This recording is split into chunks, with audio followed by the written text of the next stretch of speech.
Esto que estás viendo es petróleo y aunque no lo parezca, de aquí sale la gasolina que usas todos los días.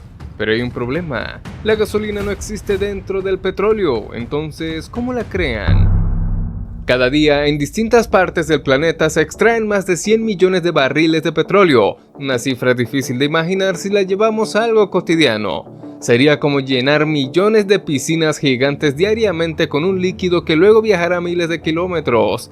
Pero antes de que ese recorrido siquiera comience, hay un momento casi invisible donde todo realmente arranca: la extracción. Y no ocurre de forma improvisada, sino después de un proceso que parece más una investigación que una perforación.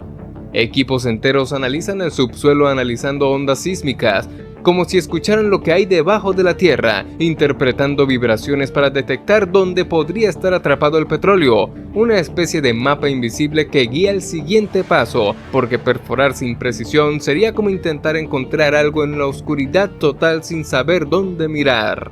Cuando finalmente se identifica un yacimiento, entran en juego las perforadoras, estructuras gigantes que pueden alcanzar profundidades que superan la altura de un rascacielos, atravesando capas de roca durante días o incluso semanas, avanzando lentamente mientras todo a su alrededor está diseñado para soportar presión, calor y fricción constantes.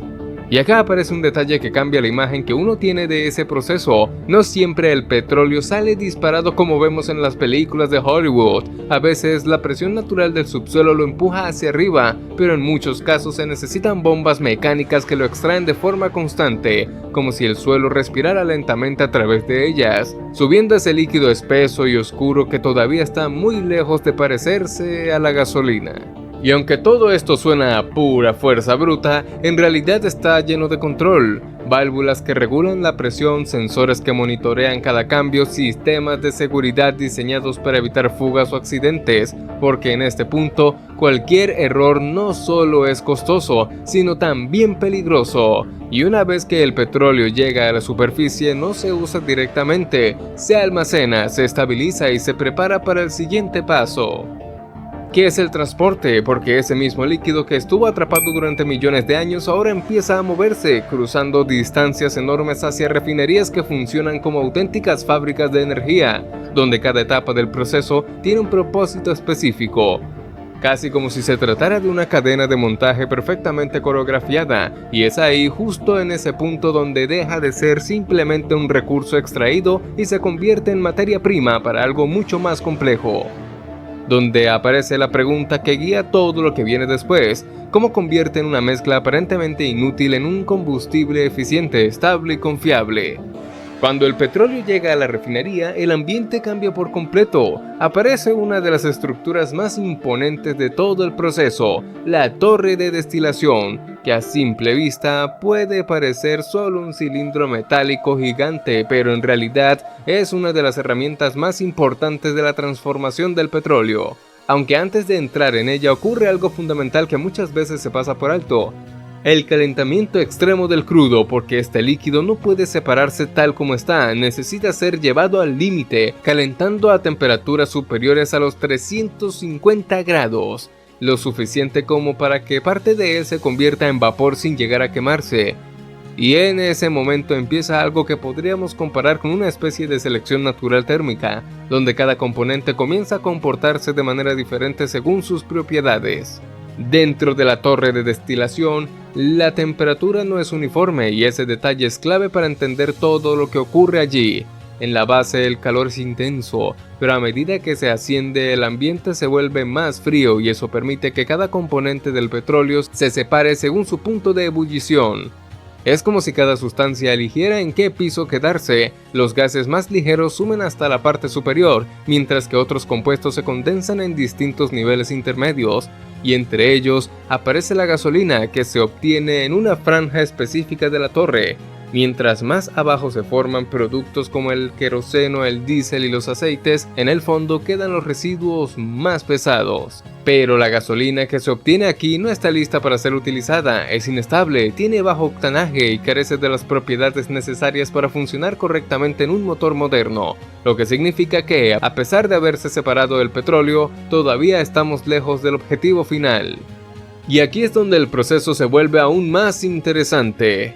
porque en lugar de conformarse con lo que se obtuvo, la industria da un paso más y decide transformar lo que no sirve en algo valioso. Esto nos lleva a una de las etapas más impresionantes, el craqueo catalítico, cuyo nombre puede sonar técnico pero cuya idea es sorprendentemente simple: romper para mejorar.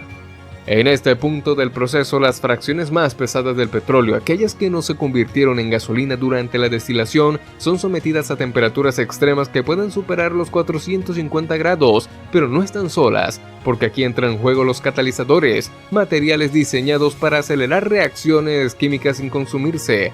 Y lo que ocurre es casi como desarmar una estructura demasiado grande para volver a construirla de una forma más útil. Las largas cadenas de hidrocarburos se fragmentan en moléculas más pequeñas, muchas de las cuales terminan convirtiéndose en gasolina, y esto no solo mejora la calidad del producto, sino que aumenta significativamente la cantidad que se puede obtener de cada barril de petróleo, algo que resulta fundamental en un mundo donde la eficiencia lo es todo. El resultado del craqueo es una gasolina más abundante y con mejores propiedades, pero incluso después de esta transformación aún queda un detalle por resolver, porque no se trata solo de cantidad, sino también de comportamiento dentro del motor, y ahí aparece un concepto que muchas personas han escuchado pero pocas comprenden completamente: el octanaje, que básicamente mide la capacidad de la gasolina para resistir la compresión antes de encenderse, algo esencial para el funcionamiento eficiente de cualquier motor. Para resolver este desafío, entra en escena otra etapa clave, el reformado catalítico, donde el enfoque cambia por completo porque ya no se trata de romper moléculas, sino de rediseñarlas. En este punto, los hidrocarburos lineales se transforman en estructuras más compactas y ramificadas, lo que mejora su estabilidad y aumenta su octanaje. Y lo interesante es que este proceso utiliza catalizadores de platino, un metal valioso que permite que estas transformaciones ocurran de manera controlada, además de la presencia de hidrógeno que cumple una doble función: estabilizar las moléculas y eliminar impurezas como el azufre, haciendo que la gasolina sea más limpia y menos corrosiva. Y aquí aparece otro detalle curioso, porque algunos de los compuestos que se generan en esta etapa dan el olor característico de la gasolina, ese aroma tan particular que muchas personas reconocen de inmediato, aunque hoy en día su composición está regulada para reducir su impacto ambiental. Después de todo este proceso, la gasolina ya tiene gran parte de lo necesario para funcionar, pero todavía le falta ese ajuste final que marca la diferencia, y ahí es donde entran los aditivos, una etapa discreta pero clave, porque define cómo se va a comportar en el mundo real. Es como el último toque de una receta, donde un pequeño cambio puede mejorar todo el resultado. En este punto se agregan compuestos con funciones específicas, algunos actúan con detergentes que mantienen limpio el sistema de inyección, otros evitan la oxidación y ayudan a que el combustible se conserve mejor con el tiempo. También hay inhibidores que protegen las partes metálicas del motor, y lo más interesante es que esta mezcla no es igual en todos lados, puede variar según el clima y las condiciones de uso, lo que significa que la gasolina en zonas frías no es exactamente la misma que en regiones cálidas, aunque a simple vista parezcan idénticas. Y cuando todo parece terminado, todavía queda una última etapa que, aunque no siempre se menciona, es absolutamente crucial: el control de calidad. Porque después de todo el trabajo realizado, no se puede dejar nada al azar. En laboratorios especializados se analizan muestras de cada lote utilizando equipos capaces de detectar variaciones mínimas en la composición química. Se verifican parámetros como el octanaje, la pureza y la estabilidad, y si algo no cumple con los estándares establecidos, simplemente no se distribuye, lo que garantiza que cada vez que alguien carga combustible, está utilizando un producto seguro, confiable y sin importar dónde se encuentre. Al final de todo este recorrido, la gasolina parece un líquido simple, transparente, casi insignificante, pero en realidad es el resultado de uno de los procesos más complejos que existen. Una mezcla de ciencia, ingeniería y precisión que trabaja en silencio todos los días. La próxima vez que cargues combustible o escuches un motor arrancar, frena un segundo, porque no es solo gasolina. Lo que entra en el tanque es el resultado de millones de años y de un sistema industrial gigantesco funcionando perfecto. Y cuando lo entiendes, algo tan común deja de ser invisible y se vuelve imposible de ignorar. Si este recorrido te sirvió, deja un like, cuéntame qué otro proceso quieres destripar así de cerca y suscríbete.